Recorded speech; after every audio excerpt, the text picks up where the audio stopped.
حضرت زبیر جب شہید ہوئے نا آج کے اربوں روپے کے مقروض تھے سرکار, کروڑوں نہیں اربوں.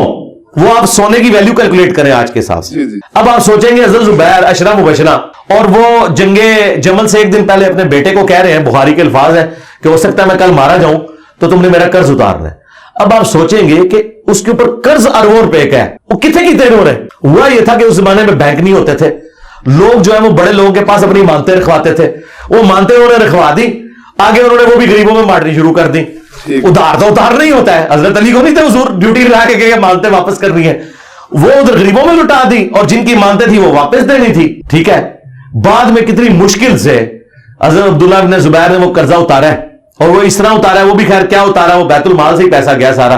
حضرت معاویہ کو ریکویسٹ کی کہ حضرت زبیر کی یہ زمین ہے, وہ زمین تھی سپوز 1 کروڑ روپے کی, انہوں نے کہا یار یہ آپ 1 ارب کی خرید لیں تو چلیں.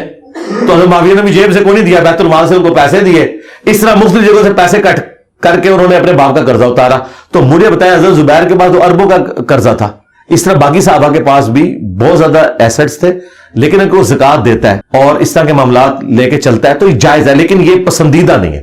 پسندیدہ وہی ہے جو ابو ذر غفاری کا مذہب ہے. ہاں ہم ابو ذر غفاری کے ساتھ ہیں, لیکن اس کو ہم حرام اس لیے نہیں کہتے کہ ہمارے پاس یہ اختیار نہیں کہ شریعت میں ایک چیز حلال ہے مجھے حرام کہتے ہیں.